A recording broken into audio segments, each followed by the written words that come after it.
a sua Bíblia em Isaías capítulo 64, versículo de número 4. Isaías 64, versículo de número 4. Eu sei que você é uma pessoa que tem alguns versículos seus, eu sei que você ama toda a Escritura é inspirada por Deus e poderosa para corrigir, para ensinar e para redarguir, para nos admoestar. Mas eu tenho certeza que você tem alguns versículos dos quais você se apaixona. Você se apaixonou um dia. Algum dia, ele chegou em um momento muito especial na sua vida. E este versículo aqui, eu acredito que todos nós, como cristãos, nós temos um certo apreço por ele. É um versículo que ele fica meio que escondido em Isaías 64, mas é um versículo que fala muito sobre Deus e sobre tudo aquilo que Deus faz por nós. Isaías 64, versículo 4, porque desde a antiguidade não se ouviu, nem com os ouvidos se ouviu, nem se percebeu, nem com os olhos se viu, um Deus além de ti, que trabalha para aquele que nele espera. Amém? Podemos assentar, nós vamos fazer uma meditação hoje, vamos fazer uma pequena exegese nesse texto de Isaías 64. Nós temos o profeta Jeremias como profeta das lamentações, e nós temos agora Isaías fazendo uma grande lamentação e muito profunda, e essa lamentação fala sobre a situação que Israel estava vivendo. Isaías é um contemporâneo de Ezequiel, é um contemporâneo de Jeremias. Isaías vivia um tempo em que havia o cativeiro e Israel estava à mercê, abandonada, Jerusalém estava abandonada, e eles estavam vivendo um período consequencial, um período em que as coisas estavam muito claras diante deles. É muito interessante você olhar para a sua vida e você perceber as etapas de uma situação. Como essa situação, ela influencia você. Todas as vezes que nós iniciamos no nosso problema, nós temos um tipo de cegueira, um tipo de escuridão nos olhos. Essa escuridão, ela é resultado da ofensa, ela é resultado da tristeza, ela é resultado da falsa noção de abandono, ela é resultado do nosso embate com a vida, do nosso embate com os problemas. Então é normal, quando você passa por uma situação difícil, você é dominado por uma cegueira temporária. Que bom se for temporária. Mas quando você vai entrando para dentro do problema e dentro da situação, você vai percebendo e você vai analisando que as coisas não são como são. As coisas são diferentes. E às vezes as coisas mudam tanto que se você pudesse reescrever a sua opinião sobre o problema, você escreveria totalmente o contrário. Aqui, não é um povo convencido, não é um povo cheio de convicções. O profeta que está aqui, que está falando olhando para um povo que já estava convencido do pecado. Um povo que já estava convencido a autoria da vida, a autoria dos erros. Um povo que não estava jogando para Deus a responsabilidade. Se você pega no início do cativeiro babilônico, você vê um povo revoltado, um povo abatido, um povo triste, um povo querendo atribuir a todos, menos a si mesmo, o cativeiro. Mas você vai observar que neste texto, é um texto de conscientização. Você sabe que a conscientização é uma das obras mais complexas do homem fazer parte. Jesus disse que o Espírito Santo viria para consolar. Diga, só existe convencimento após o consolo. Enquanto as suas emoções estão fomentando dentro de você e produzindo ideias, enquanto as suas emoções estão jogando para fora de si sentimentos, não haverá convencimento. Às vezes você procura convencer uma pessoa de um erro, você procura convencê-la de uma situação, você não consegue. Ao contrário, como o Provérbios diz, você ganha um inimigo. Quem repreende o tolo ganha o inimigo. Você ganha o inimigo. Por quê? Porque quando você procura repreender uma pessoa que ela não está consolada, ela não aceita o convencimento. Por isso que o Senhor Jesus diz em João 14, João 16, verá o Consolador. Por quê? Porque quando o Espírito Santo consola o nosso coração, Ele aplaca as nossas emoções, Ele coloca os nossos sentimentos nos lugares. O que acontece conosco? Existe em nós uma luz derramada. A luz começa a brilhar. E então nós estamos aptos para sermos convencidos que erramos, que falhamos. Mas enquanto as suas emoções elas estão afloradas, estão dominadas pelo eu, por razões e por situações, você não consegue o convencimento do Espírito Santo. E você percebe aqui o quê? Você percebe um povo que já estava aplacado, um povo que já estava acalmado, consolado. E eu queria começar daqui. Você é um crente que está consolado? Um crente que sabe que a vida está indo e que você está chegando cada vez mais perto do seu Criador, do seu Deus, do seu amado, o amado da sua alma?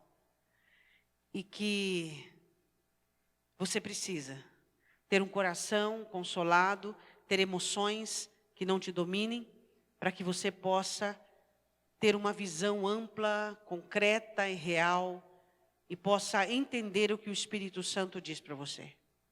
A maior dificuldade de alguns crentes é ouvir e entender o Espírito Santo. Vamos começar do início, nós vamos fazer algumas análises, não com os versículos em ordem, mas vamos analisar o seguinte. O que é que o profeta pede inicialmente? Ele pede que o céu desça. Quando não se aguenta mais a terra, você pede que o céu desça. Quando você não suporta mais a terra, você pede que o céu desça. A questão é, quem de nós temos olhado para Deus e dito, Deus, faz o céu descer? Eu não vou mais usar as minhas estratégias, eu não vou mais usar os meus planos, eu não vou mais usar a minha personalidade para que eu possa melhorar isso, ou então mudar aquilo, ou então convencer isso, ou então adequar isso. Não, eu quero que o céu desça. Ele começa dizendo para Deus que Ele quer que o céu desça. Ele quer as obras que o céu pode fazer. Agora, é interessante nós observarmos no nosso comportamento, se nós ainda temos esperança nesta terra, se ainda temos esperança que esse fará, que aquele dirá, e que nós, com a nossa inteligência ou sabedoria, iremos adequar situações, ou se nós olhamos para o céu e dizemos, Deus, o que eu preciso não está na terra, está no céu. Quando foram falar para Jesus de João Batista, Jesus diz assim, o homem não pode receber nada. João Batista responde sobre Jesus, o homem não pode receber nada se do céu não lhe for dado. A questão é, será que nós temos olhado para o lugar certo? Será que nós temos esperado do lugar certo? Será que nas suas aflições, nas suas necessidades, você tem se prostrado e buscado em Deus e despejado toda a sua ânsia, todo o seu desespero, toda a sua necessidade naquele que pode e vai resolver os seus problemas? Será que nós ainda, como Esaú, como Caim, ainda somos como Esaú, caçadores de relíquias, caçadores de milagres? Ou então como Caim, semeadores e continuamos buscando e continuamos nos cavucando? Será que nós não entendemos que as coisas boas para nós virá do céu? E ele começa o texto assim, versículo 64, versículo 1, capítulo 64, versículo 1. Oh, se os céus se abrissem, ou seja, oh, se fendesses os céus e descesses. Se buscássemos do céu aquilo que o céu tem para nos oferecer, não entraríamos em tanta enrascada. Oh, se fendesses os céus e descesses, e o Senhor descesse para a terra, e os montes se escoassem diante da tua face. Os montes tão grandes e enormes derreteriam diante do Senhor. Ele diz, desce Deus, desce Deus, desce, desce. Se os céus se abrissem e o Senhor descesse, não haveria empecilhos, não haveriam barreiras, não haveriam circunstâncias, não haveriam situações que ficariam de pé diante da tua grandeza. Diga, mas o céu desceu. O dono dele desceu. Ele desceu. Isaías escreve isso muitos e muitos anos atrás, mas o céu desceu para mim. O céu desceu para você. O céu mora dentro de mim. O céu mora dentro de você. Não há alternativas para nós que não seja primária Jesus. O céu desceu. Ele se fez homem e habitou entre nós. E vimos a glória do unigênito do Pai. O céu desceu. Ele se fez o nosso Emanuel, para que pudesse estar conosco, nos ajudar, nos abençoar. Mas você percebe que os crentes, dia após dia, têm insistido, lutado e saído num campo de batalha com a terra, com as circunstâncias e situações, e se esquecido que é do céu que virá o seu milagre, que é do céu que virá a sua bênção. O céu desceu. Isaías diz: se os céus se abrissem e o Senhor descesse. Mas o Senhor do céu desceu. E ele continua dizendo sobre os inimigos, ele diz assim, como fogo abrasador de fundição, fogo que faz ferver as águas, para fazeres notório o teu nome aos teus adversários, e assim as nações tremessem na tua presença. Eu queria vir, ele diz, eu queria contemplar a ação do Senhor sobre os adversários, a ação do Senhor sobre os inimigos, os teus inimigos. Quais são os inimigos de Deus? Deus não tem inimigo, pastora. Deus não tem inimigo, Deus é acima de tudo. Mas de que inimigos Isaías está falando? Sobre o meu inimigo e o seu inimigo. São inimigos de Deus. E ele diz assim: eu quero ver os meus inimigos contemplando a grandeza do teu nome.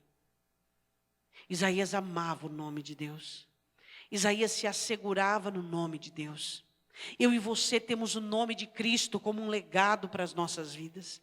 E se nós fizéssemos mais uso adequadamente deste nome, eu fico impressionada quando o crente fala o nome de Jesus. Ai meu Jesus, ai meu Jesus, ai meu Jesus. Isso é colocar o nome do Senhor em vão. Isso é um cacuete linguístico que o crente não pode ter. Não pode.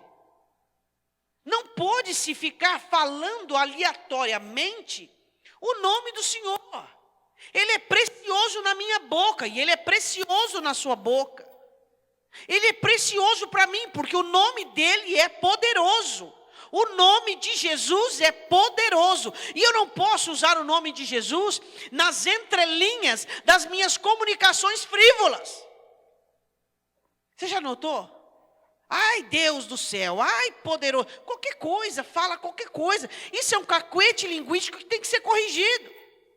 Não é porque você faz isso há anos que você pode continuar fazendo. Mas a necessidade que o homem tem de expressão, que a mulher tem de expressão, o faz cometer erros como esse. Isaías diz: eu quero que o meu adversário conheça o teu nome, como eu conheço. Eu quero que eles saibam que o Senhor é o único Deus e que o teu nome é poderoso. É isso que Isaías começa a dizer. Ele diz de uma maneira bem clara: Senhor, eu quero que o Senhor desça como fogo abrasador. Diga, Ele já desceu como fogo abrasador. Você sabe que uma das armas mais potentes contra Satanás é o batismo com o Espírito Santo? Eu não estou falando só das línguas. Eu estou falando do poder e da autoridade que todo crente tem. Pastora, eu queria aprender qual é o meu âmbito, qual é o meu quadrado, qual é o meu espaço para eu exercer a minha autoridade. O primeiro exercício de autoridade que você tem é sobre você mesmo. Se você não tem autoridade na sua fala, se você não consegue dominar seus sentimentos, se você não consegue dominar suas reações, você não tem autoridade espiritual. Não tem. A autoridade espiritual ela começa pelo autodomínio. Todo ser humano precisa começar a exercitar a autoridade espiritual no autodomínio. Ela precisa começar a se dominar. A abrangência da ação do Espírito Santo é dentro do próprio templo dele, aqui dentro. E depois se manifesta do lado de fora, por meio da fé, da ousadia, da intrepidez, da força. Senhor, desça como um fogo abrasador. Ele já desceu. O Espírito Santo foi derramado sobre nós como um fogo abrasador, um fogo que arde. Existem alguns cristãos que estão com a chama do Espírito Santo quase apagada. E Paulo diz assim: cuidado, não apagueis o Espírito Santo. Por quê? Porque Paulo diz, ele é fogo que consome o pecado, ele é fogo que consome o sacrifício, ele é fogo, ele é chama, ele arde. Eu quero dizer uma coisa para você. Mesmo que você é um crente motivado com o trabalho da igreja, você é um crente motivado com o seu ofício, com as bênçãos que Deus tem te dado. Isso nada tem a ver com o fogo do Espírito Santo.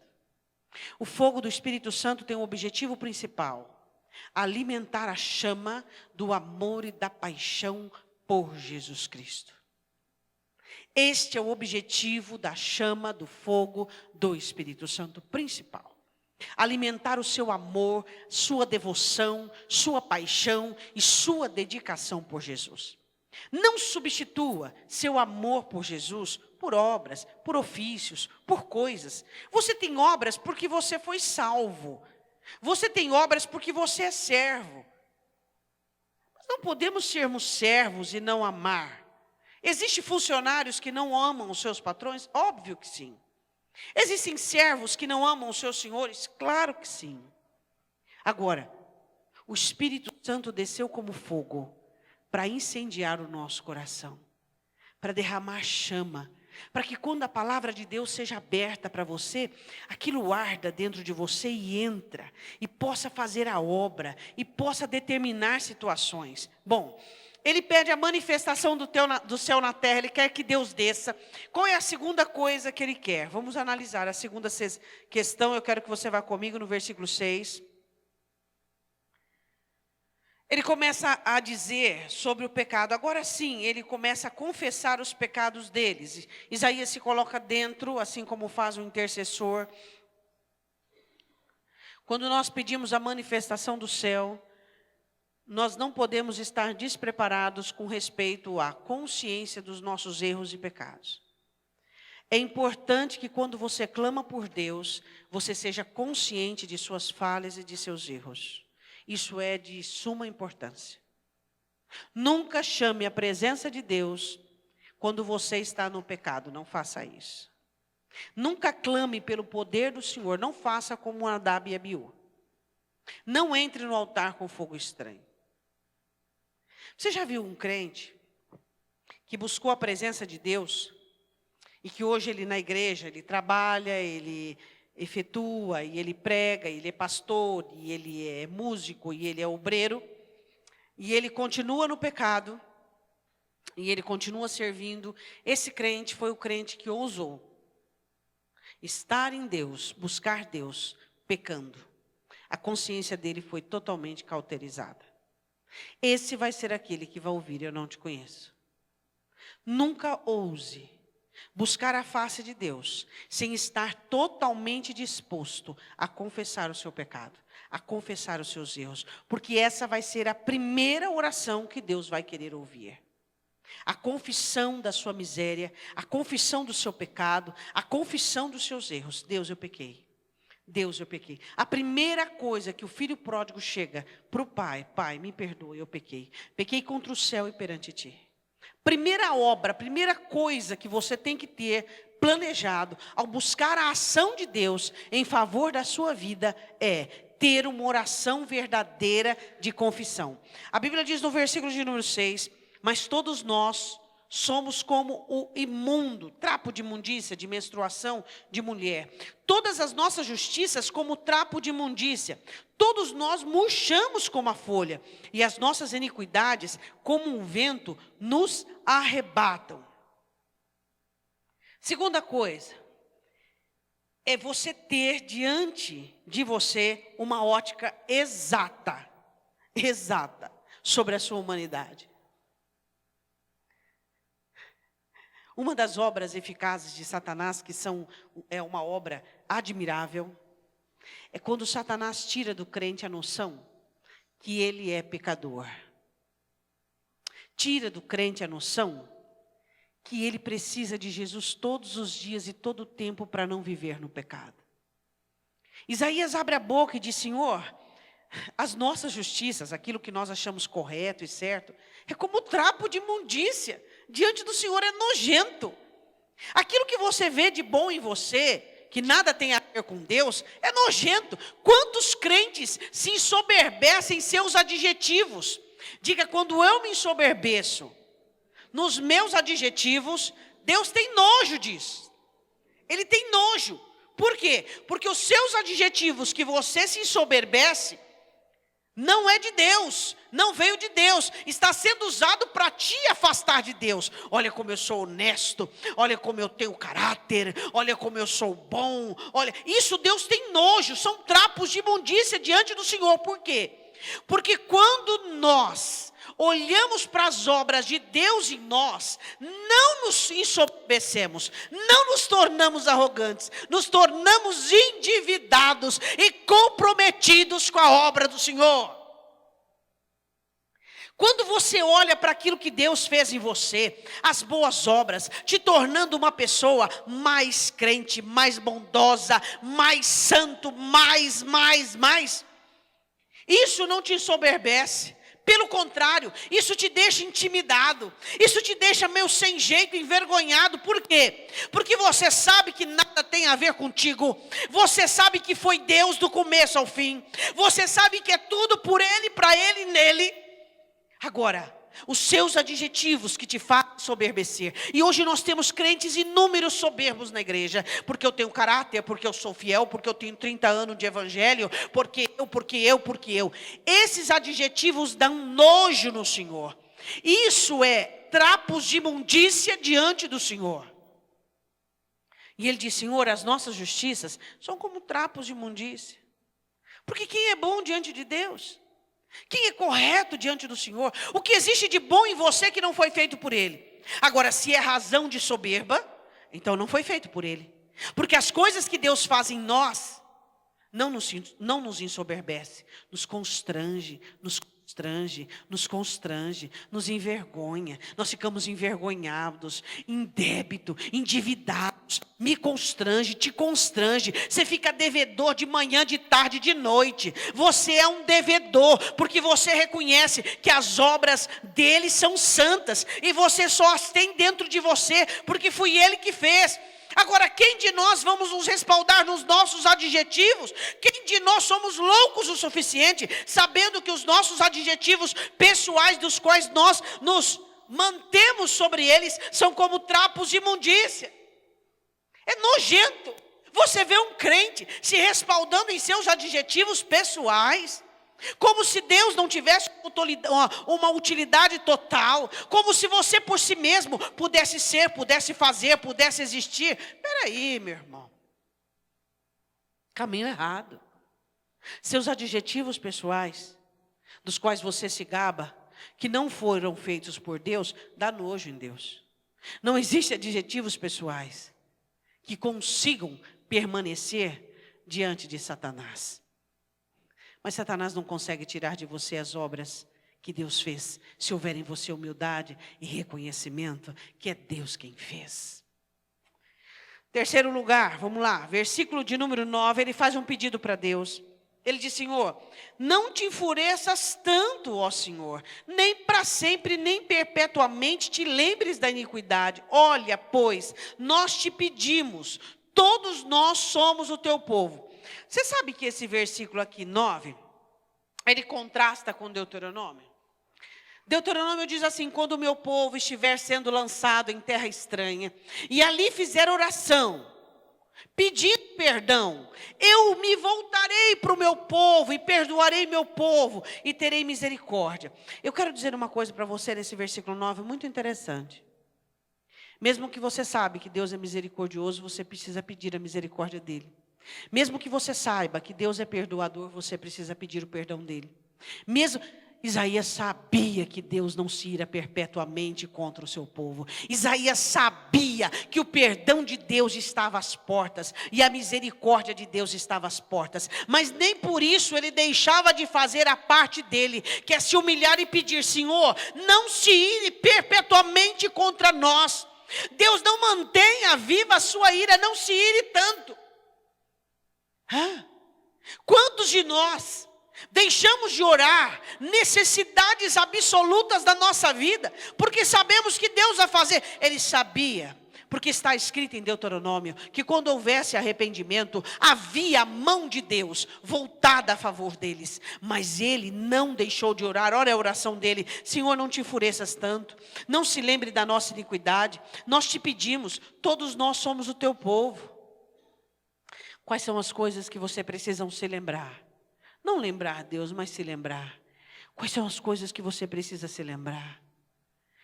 Próximo versículo, quarta parte, quarto item. Ele começa a falar sobre o que agrada a Deus. Versículo de número 5. Ele diz uma coisa, que pessoas que fazem justiça são felizes. Pessoas que são justas são felizes. Ele dizia assim no versículo de número 5. Saístes ao encontro daquele que se alegrava e praticava a justiça, e dos que se lembram de ti nos seus caminhos.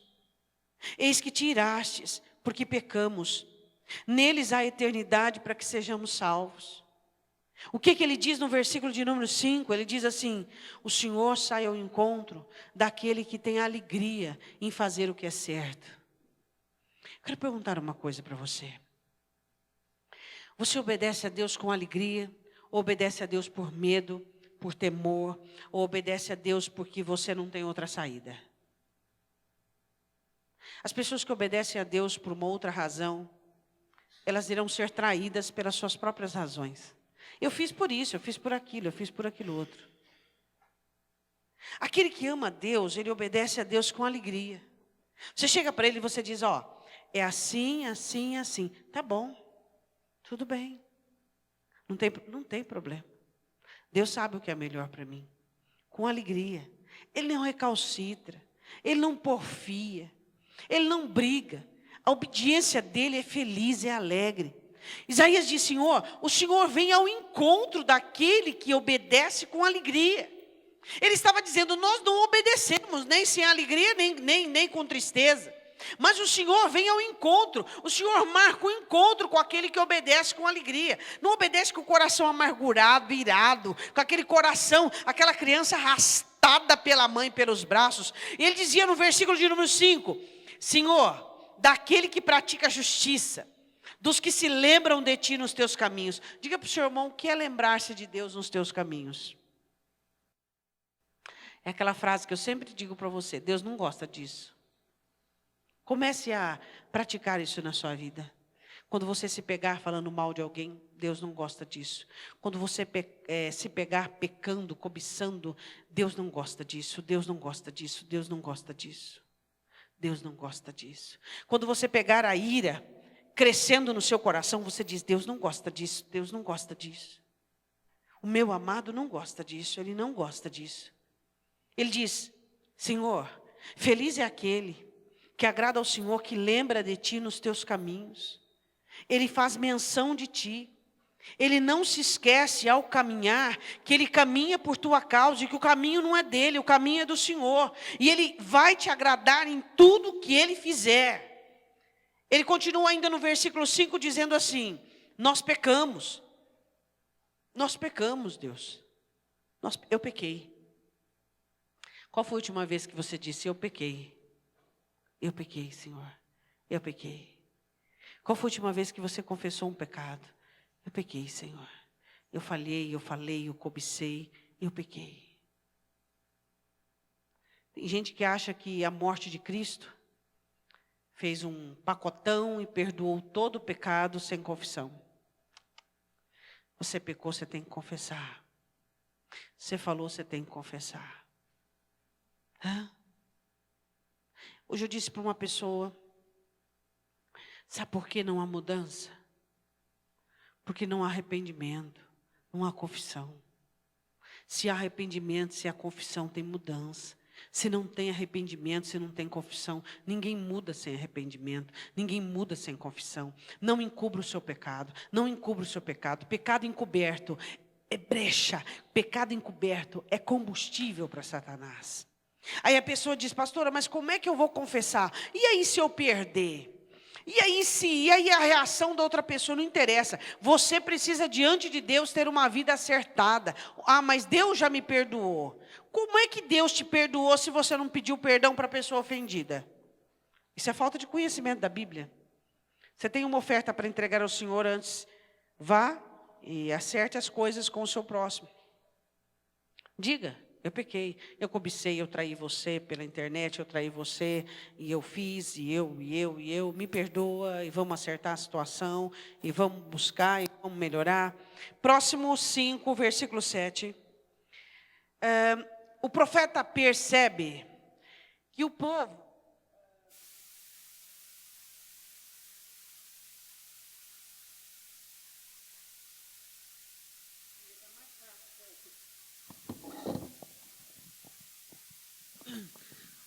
percebe que o povo no pecado, o povo naquela situação, eles haviam perdido o fervor, perdido aquela ânsia de buscar a Deus. De 0 a 10, qual é a nota que você dá ao seu fervor? Você levanta de madrugada para beber água, para ir no banheiro, e você não consegue deitar de novo, sem dobrar o seu joelho e dizer: Senhor, eu estou aqui. Senhor, eu estou aqui. Senhor, eu te amo. Tu és tudo aquilo que eu tenho na minha vida. Senhor, eu estou aqui não para te pedir nada, mas eu estou aqui para dizer que meu amor por ti é maior que a minha vida. Isaías percebe que não há mais fervor, as pessoas não querem mais buscar a Deus. Assim como nos dias de hoje. Hoje as pessoas não querem mais buscar a Deus, as pessoas querem as obras de Deus, a mão de Deus, o que Deus faz. Elas não querem mais se achegar perto dele, o conforto da pessoa dele, o conforto da presença dele, a alegria. Elas trabalham e não vê a hora que chega em casa para dobrar o joelho no chão e falar com Deus. Não, elas não vê a hora de chegar em casa e ligar a televisão, ligar o computador e poder usar o celular de uma maneira tranquila. Não existe mais essa sede, esse desespero por ele. Aí você diz: pastora, mas é o cumprimento da profecia, que o amor se esfriaria. Mas vai se cumprir bem em você? Bem em você vai se cumprir? Ah, peraí, né?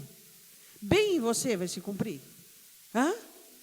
E aí tem os piores que ignoram a palavra profética, ignoram a ordenança, ignoram aquilo que está escrito e acham que são salvos porque são respaldados nos seus adjetivos e não entendem que a salvação não é mérito próprio, que a salvação é de Cristo e somos comprometidos com isso até a eternidade. E Ele morreu para que fôssemos salvos, e Ele morreu para que tivéssemos alegria em servi-lo, e Ele morreu para que tivéssemos um posicionamento, uma determinação absurda e absoluta.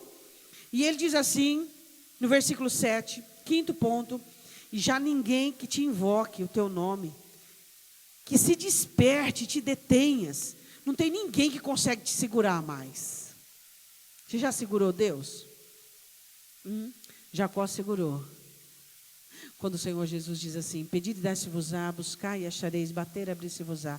Ele diz: segura Deus. Segure Deus. Segure o Senhor. O anjo olha para Jacó e diz: o que é que você quer? O que é que você quer? Ele segura, ele persiste, ele persevera, não se admite, não se tem plano B. Isaías olha e diz assim: Senhor, não tem ninguém mais que consegue te deter, ninguém consegue te segurar mais, ninguém consegue trazer o Senhor e segurar em ti. Senhor, eu preciso, Senhor, olha para mim, Senhor, tenha misericórdia, Senhor, faça em meu favor, Senhor, haja sem tardar, Senhor, pastora, mas Deus vai fazer, por que eu preciso orar? Vai fazer, vai esperando que Ele vai fazer. Sem oração? Sem oração? Você acha que realmente Deus vai fazer algo sem oração? Sem oração? Você acha que realmente Deus faz algo sem oração? Olha quanta ordenança Jesus ordena e manda que devemos orar. Paulo diz: orar sempre. Jesus diz: entra no teu quarto, fecha a tua porta, fala com Deus e o teu Pai que te vê em secreto. Sem oração não se tem comunhão com Deus, sem oração não se tem amizade com Deus, sem oração não se tem discernimento do Espírito, sem oração não se tem libertação. Ele diz: Senhor, não tem mais quem te invoque, quem desperte e quem te detenhas, quem segure o Senhor. Não, Senhor, não abro mão, não, Senhor, eu preciso, eu quero, eu creio, eu confio, eu tenho fé para continuar, eu tenho fé para continuar orando, mesmo que a minha ótica está zerada, eu não consigo enxergar meios nem condições, segundo os olhos humanos, mas aqui tem um coração que crê, não tem um coração que resolveu de repente sentir, duvidar, pestanejar, um coração dúbio. Eu tenho um coração de crente. Olha para o teu irmão e diz isso, se você tem. Eu tenho um coração de crente, Eu tenho um coração que ora por libertação. Eu tenho um coração que ora pelo milagre. Eu tenho um coração que ora para que Deus termine a obra. E mesmo quando os meus olhos estão olhando o trabalhar de Deus meio informe, quando Ele está mexendo e fazendo rebuliço santo, eu continuo orando e dizendo: Senhor, eu creio que essa é uma bagunça, que para mim é uma bagunça, mas o Senhor está colocando em ordem. Estava bagunçado e agora o Senhor está pondo em ordem. Diga amém.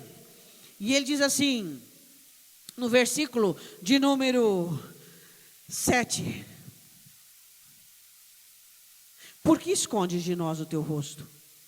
E nos fazes derreter por causa das nossas iniquidades. Sabe quando o judeu dizia que Deus escondia o rosto? Quando eles estavam sofrendo e as orações deles não eram respondidas. E eles oravam e clamavam e as orações não eram respondidas. Porque a face de Deus para o judeu é algo que aquilo que agrada, aquilo que aprova. Quando Deus mostra a tua face, é a aprovação do Senhor. Então, por que escondes o teu rosto? Por que não queres olhar para nós? Por que não estás interessado? Isaías abre o coração dizendo: Senhor, mostra o teu rosto, por que te escondestes de nós? Comum o crente na aflição achar que Deus está escondido. É muito comum o crente achar que Deus se escondeu ou que deu o rosto. Mas, falando em face, o rosto do Senhor Jesus foi ferido, desfigurado, diz o profeta Isaías. Isso aconteceu para que Deus pudesse continuar olhando para mim e para você, para que Deus pudesse olhar as nossas situações e ter misericórdia de nós e compadecer-se de nós. Deus não está com o rosto escondido de você. Quem sabe você virou as costas para Ele. Quem sabe você pegou um atalho ou outro caminho. Mas a face de Deus continua. Os olhos de Deus continuam olhando para você. Sexta parte, versículos de número 10 e 11. O profeta Isaías começa a falar sobre o templo, o lugar de culto. Ele começa a dizer: Senhor, as tuas santas cidades tornaram-se deserto. Sião está feito um deserto. Jerusalém está assolada. A nossa santa e gloriosa casa em que te louvavam nossos pais foi queimada. Ele fala de Jerusalém, ele fala do templo, a fogo. Todas as nossas coisas preciosas se tornaram em assolação. Senhor, olha isso. Olha o que foi feito do templo. Olha o que foi feito do lugar de adoração. Senhor, olha, nós estamos sem lugar de adoração. Nós não temos mais a nossa igreja, o nosso culto. Nós não temos mais um lugar para te adorar. Do que ele falava. Aqui ele faz um apelo. Um apelo. Porque o templo foram todas as medidas e direções dadas a Salomão por meio de Davi. E agora, totalmente derribada, a cidade, Sião, cidade da paz, e o templo, e ele faz um apelo. E ele diz assim: aquilo que um dia foi alegria para nós e para o Senhor, aquilo que um dia o Senhor colocou nas nossas mãos para que nós fizéssemos, hoje não existe mais. Hoje está numa situação vexatória. Isaías olha como um profeta para o templo, ele não existe. Ele olha para o tabernáculo, ele olha para todos os itens, ele olha para o culto, ele olha para as ordenanças e não existe. Eu quero dizer uma coisa para você. Se você olha para aquilo que um dia você viveu e teve e não existe mais, Deus é poderoso para restaurar tudo isso. Uma das coisas que é inadmissível a um cristão é ficar remoendo o passado e remoendo coisas que foram. As coisas que foram, acabou, não tem mais jeito. Você já fez, já fizeram, já aconteceu. O que você precisa entender, que o Deus que você serve é Deus de misericórdia renovada de segunda a segunda. O Deus que você serve é um Deus poderoso, que faz todas as coisas novas. Você percebe aqui que o profeta está confessando, falando e agora dizendo sobre aquilo que foi e que não é mais. Existe uma frase que o escritor aos Provérbios condena: eu era feliz e não sabia. O Provérbios não diz assim. Provérbios diz assim: tolo é aquele que diz que os dias passados eram felizes. Tolo é aquele que olha para trás e diz: eu era feliz e não sabia. Não faça isso. A sua felicidade continua dentro de você, continua dentro do seu coração, querendo fazer notório a verdade, o poder e a autoridade dele. Se você não for feliz agora, você não vai ser feliz nunca. Porque lá na frente você pode olhar para o dia de hoje e dizer: eu era feliz e não sabia. Como é que um filho de Deus pode não saber que é feliz? Como é que um filho de Deus pode pegar esse chavão e fazer uso dele? Não pode. Por quê? Porque nós fomos felizes, somos felizes e seremos felizes. Por que você é feliz? Porque a sua vida deu tudo certo? Porque não deu nada errado? Não. Quando o salmista, no Salmo 51, e esse é o salmista Davi, e ele faz a oração dele, discriminando o pecado dele, ele faz uma parte dessa oração, ele diz assim: Senhor, torna a dar-me a alegria da tua salvação. A maior alegria que eu tenho dentro de mim, que você tem dentro de você, é que pode ser hoje, pode ser amanhã, eu vou estar no céu de Deus.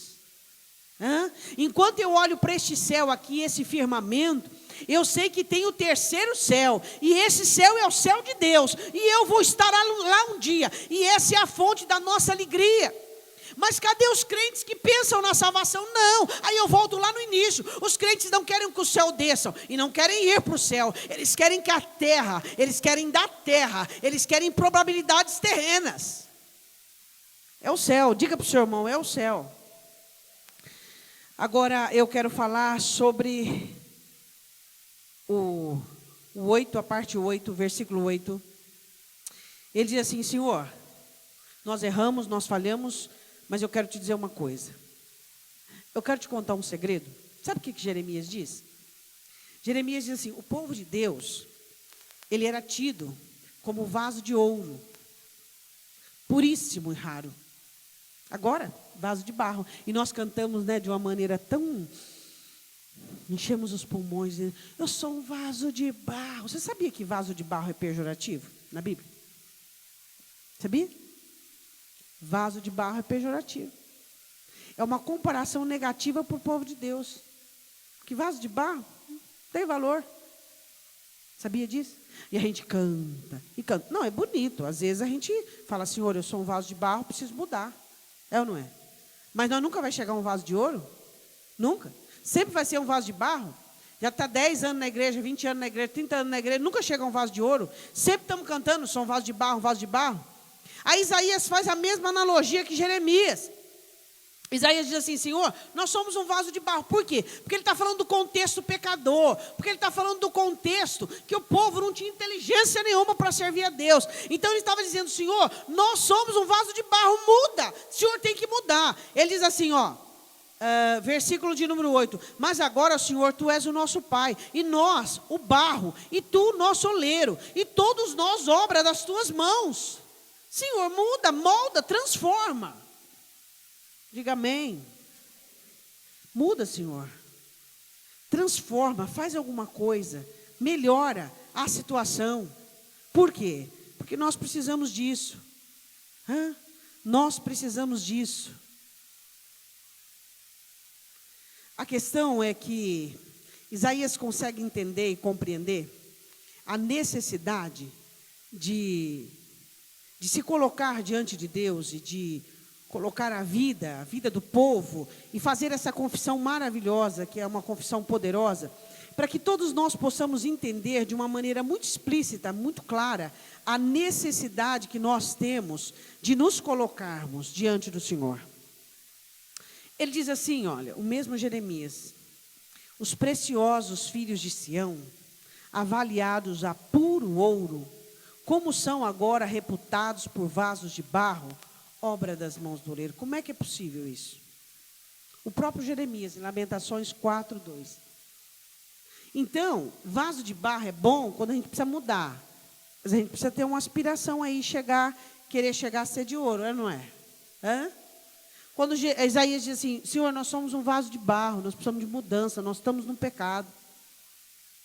Jeremias diz em Lamentações, ele diz assim: o povo de Deus, 2:4, reputados por ouro fino, agora é vaso de barro, mão de oleiro.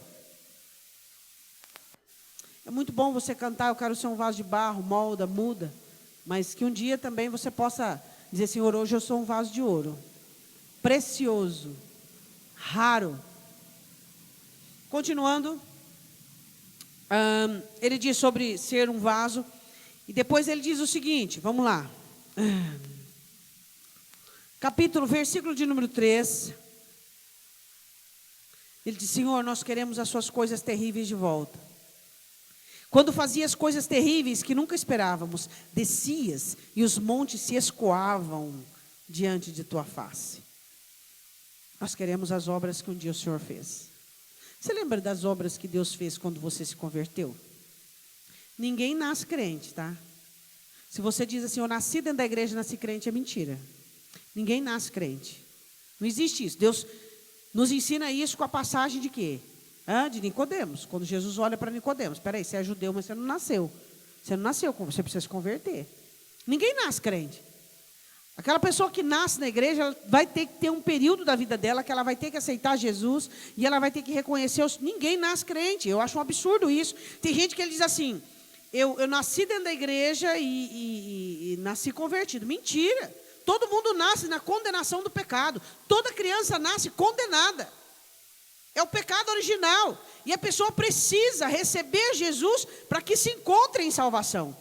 Então ele diz, Senhor, nós queremos as nossas obras, as obras terríveis do Senhor. Lembra as obras que Deus fez na sua vida? Então Ele vai continuar fazendo. Você pode dizer amém?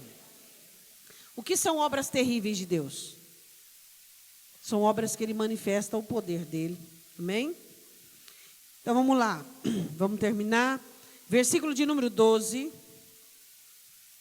Isaías faz um apelo e diz assim, Senhor, conter-te-ias tu ainda sobre todas essas coisas, ó Senhor? Ficarias calado e nos afligiria tanto? O Senhor vai ficar parado, estagnado e não vai ter atitude diante de tudo aquilo que nós estamos vendo? Que ousadia, né, pastora? Olha tudo o que ele disse antes disso. Tudo o que ele confessou, tudo o que ele reportou antes disso. Senhor, o Senhor vai se calar diante disso? O Senhor não vai agir? Eu acho interessante pessoas que querem orar o versículo 12 e que não têm do 1 ao 11. Não praticam o 1 ao 11 e querem orar o 12. Cai de paraquedas e quer orar o 12. Dizer, Senhor, eu preciso, Pai. Olha para a situação. Vê. Isso não tem te agradado como não tem me agradado. Então faz a tua obra. Eu espero pela tua obra. E eu quero terminar com o versículo que nós começamos. Por quê? Versículo 4.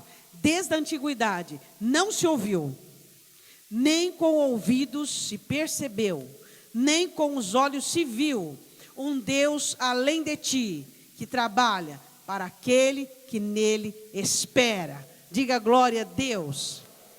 O apóstolo Paulo, aproveitando esse versículo em Coríntios 2,19, ele diz assim, as coisas que os olhos nunca viram, e que os ouvidos nunca ouviram, e que jamais penetrou no coração humano, são as coisas que Deus tem preparado para aqueles que o amam. O apóstolo Paulo, conhecendo esse versículo, escreve Coríntios 2,19. Agora eu quero dizer uma coisa para você. Deus trabalha todas essas obras discriminadas desse texto. Deus quer trabalhar a sua cura, o seu milagre. Mas é necessário que exista, parte a parte, cada um destes textos, sua confissão, seu quebrantamento, seu reconhecimento, sua consciência, a busca pelas obras do céu. Você contemplar o lugar de culto, você contemplar o seu coração e dizer, Senhor, está tudo derrubado, está tudo em frangalhos, reconstrói, reconstitui, Senhor. É necessário que exista em nós essa ânsia e essa necessidade por reformularmos a nossa vida cristã. Analise ponto a ponto, vê se existe, versículo 1 e 2, a busca pelo céu, e que os inimigos conheçam o poder do seu Deus. Versículo 3, as coisas e obras terríveis de Deus. Versículo 5, Deus sai ao encontro daquele que alegra em obedecer. Versículo de número 3, ser como um barro no pecado, no erro, no equívoco. Versículo de número, ser trapo de imundícia. Versículo de número 7. Observar hoje as pessoas, o quanto tem... Você tem orado o suficiente? Não, é claro que não. Nenhum de nós oramos o suficiente. É claro que não. Mas Satanás coloca na sua cabeça que você ora o suficiente. É mentira. Você não ora o suficiente. Nenhum de nós oramos o suficiente. Nenhum de nós. Oramos 2, 3 horas por dia, levantamos de madrugada e ainda não é suficiente. Por quê, pastora? Porque o mundo jaz no maligno. Porque a carne é fraca. Porque o eu tem que ser crucificado. Nenhum de nós oramos o suficiente. Então nenhum de nós estamos contentes com o nosso porte, contente com a nossa prática. Eu não estou contente comigo. Eu não estou contente comigo, também não estou frustrada, mas não estou contente comigo, porque eu preciso fazer mais, eu preciso buscar mais. Isso deve existir dentro de todos nós.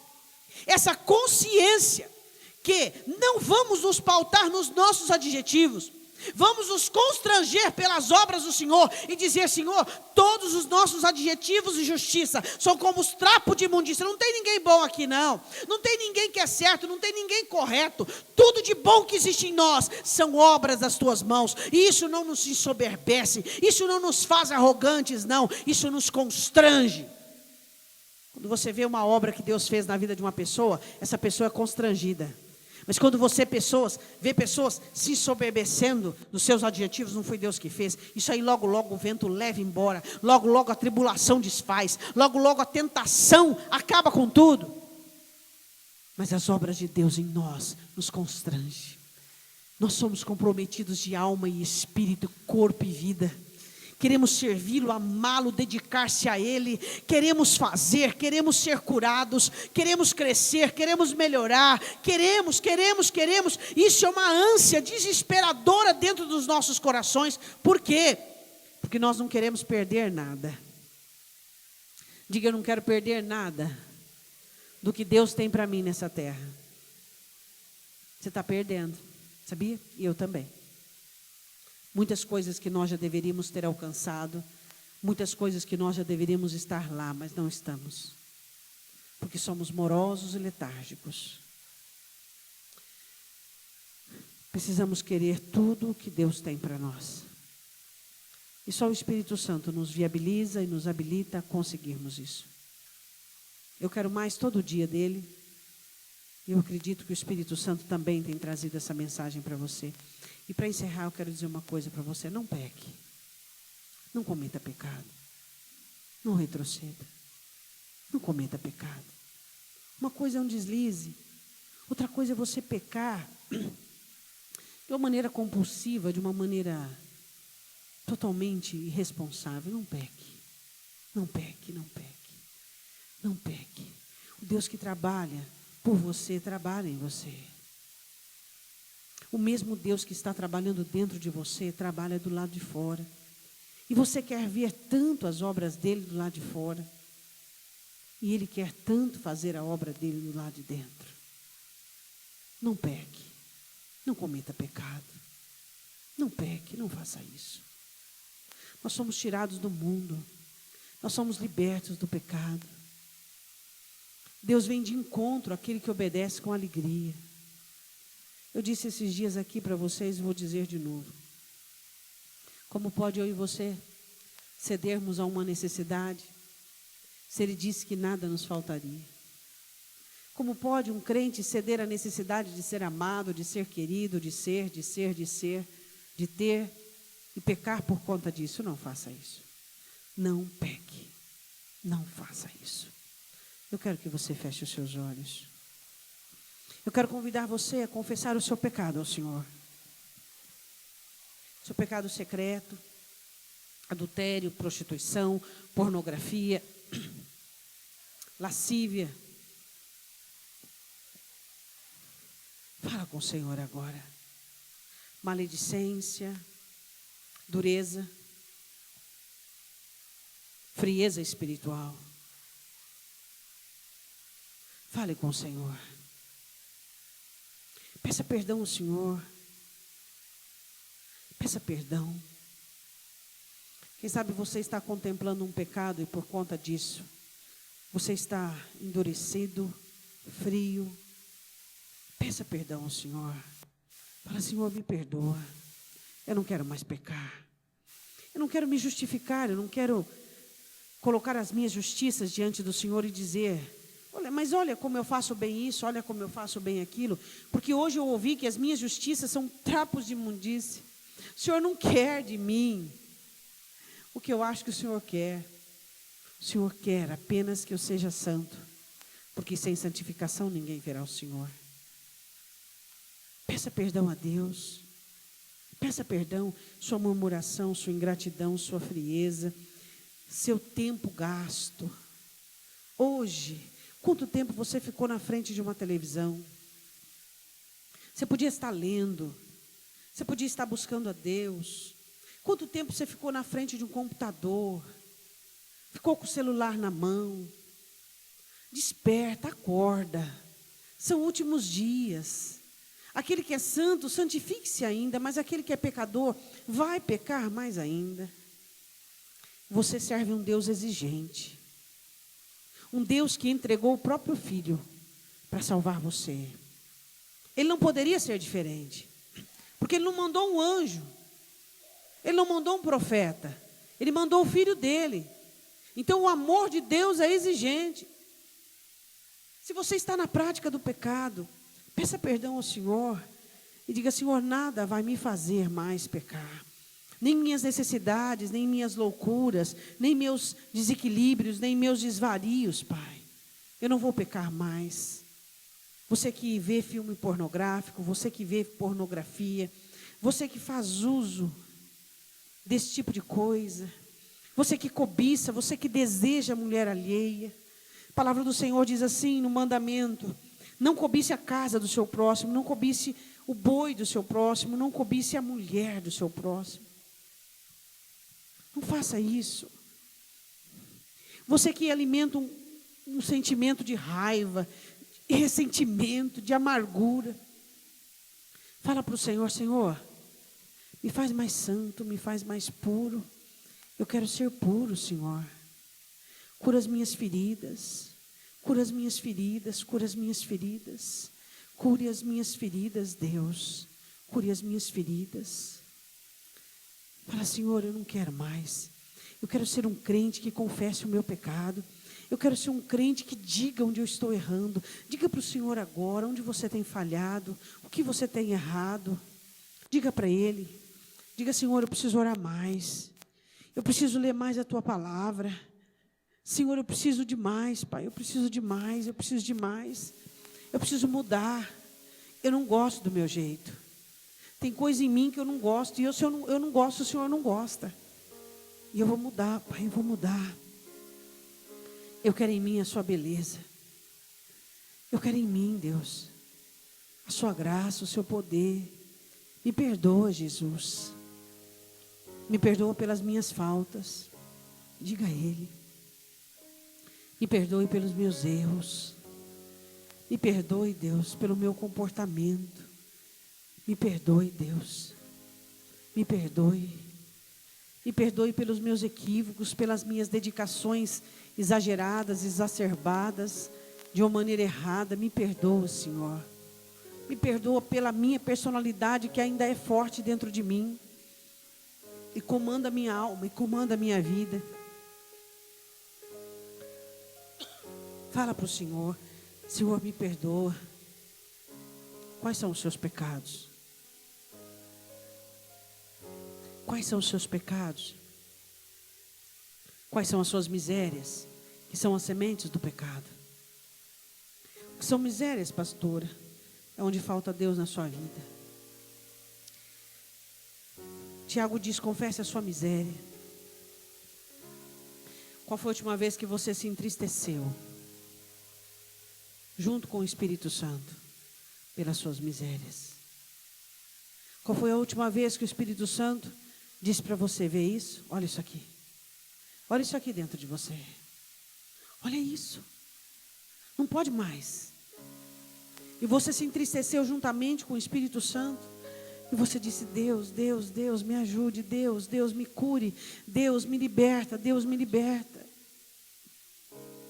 Qual foi a última vez que você orou clamando por libertação? Tu és libertador, então liberta minha alma dos apegos, da raiva, da ira. Me liberta a alma das obras da carne, do eu, da velha criatura, do apego, do mundanismo. Me liberta, Senhor, me liberta. Hoje é noite de libertação. Fala para o Senhor: Senhor, me liberta. Quebra as cadeias, quebra as correntes da minha alma, me liberta, Deus. Eu vejo os meus grilhões e eu os sinto dentro de minha alma. Meus grilhões não conseguem se esconder de mim, porque o Senhor derramou luz em mim. Liberta minha alma, Deus, liberta. Eu preciso ser livre. Eu preciso ser livre. Deus, eu preciso me converter de coração. Eu preciso ter nojo do pecado. Eu preciso ter nojo da negligência. Eu preciso ter nojo do meu comportamento que não tem te agradado. Tua palavra diz em Ezequiel 36 que eu teria nojo do meu pecado, que eu teria nojo daquilo que eu estou fazendo. Eu preciso ter nojo, Deus, nojo do pecado, nojo do jeito que eu sou, que tem ofendido os teus olhos, que tem denegrido o teu evangelho. Eu tenho que ter nojo do que te entristece. Eu quero ter um coração limpo e puro. Diz para o Senhor: Senhor, eu quero ter um coração puro. Eu quero ter diálogos contigo de confissão. Eu quero ter orações que confessem, Deus, quem eu sou, os meus erros e as minhas falhas. Pai Santo, em nome de Jesus, Pai amado, diga para Ele: Tu és o amado de minha alma, e eu quero que o Senhor me perdoe e me limpe dos meus pecados, e limpe o meu coração, e me dê pureza. Eu quero ser um coração puro, eu quero ser uma pessoa pura. Uma pessoa que o teu Espírito Santo possa não apenas habitar, mas trabalhar, mas glorificar o nome de Jesus. O que há no seu coração que entristece Deus? Peça perdão. Peça perdão. Peça perdão, diga: Senhor, me perdoe. Senhor, me liberte. Senhor, me livra. Eu quero que você se coloque de pé. Você quer que Satanás caia? Você quer que os demônios sejam desbaratados? Confie que Deus é libertador. Acredite que a verdade liberta. Eu quero que você feche os olhos e ponha a mão no seu coração. Você tem planos para amanhã, correto? Planos para o seu café, para o seu almoço, para aquilo que você vai fazer. Eu queria te perguntar: qual é a parte que Jesus tem nos seus planos de amanhã? Qual é a parte que Jesus tem? Quais são os planos que você tem para você e Ele? De conversar com Ele, de ficar com Ele, de falar com Ele. Seus planos falam de seu descanso, de sua diversão, da sua faxina, da sua comunhão com amigos e com pessoas. Mas cadê Jesus nos seus planos? Cadê Jesus nos seus planos? Onde Jesus está nos nossos planos? Pai, nos perdoa por faltar a nós confissão, como Isaías fez. Uma confissão completa, onde tudo existiu: consciência, petição, ações de graça, clamor. Uma petição completa. Perdoa-nos, Deus. Perdoa-nos por faltarmos com a nossa própria vida, quando não sabemos orar, quando não sabemos pedir. Mas se está escrito, Deus, e se não aprendemos é porque não lemos, e se não lemos a culpa é nossa. Essa petição é completa. Faz-nos entender o que Tu queres ouvir de nós, Deus. Isaías disse tudo que o Senhor queria ouvir de um profeta. Um profeta que fala por si, fala pelo povo. Que nós possamos confessar tudo diante de Ti. E que possamos fazer confissões completas. Eu quero que a sua mão no seu coração, você diga assim: meu Deus, em nome de Jesus, eu te peço perdão pelas minhas faltas e pelos meus pecados. Em nome de Jesus, eu vou clamar pelo céu, porque eu sei que só o céu pode realizar as obras que eu preciso em minha vida. Eu quero o fervor de volta, eu quero o amor de volta, eu quero a paixão de volta. Em nome de Jesus Cristo, eu te peço perdão por todas as coisas que eu tenho deixado de fazer. E a minha consciência nesta noite foi restaurada pela Tua palavra. Então, em nome de Jesus, eu repreendo toda obra do inimigo, toda obra de Satanás, porque eu conheço o Teu nome, e os meus inimigos conhecerão o nome e a autoridade do meu Deus. Em nome de Jesus, que caia por terra todo poder maligno, toda obra das trevas, todo espírito do mal, que seja desfeita toda obra do inimigo contra a minha vida, todo engano, todo engodo, toda falta de consolo, toda tristeza, toda a frustração, todo fracasso, todo desânimo. Diga: saia desânimo, em nome de Jesus. Em nome de Jesus, diga: o nome do meu ânimo é Jesus Cristo. Ele me levanta, Ele me anima, Ele me sustenta. E eu não vou olhar nem para a direita, nem para a esquerda. Os meus olhos estão fitos na face do Senhor Jesus, porque Ele me dá a direção.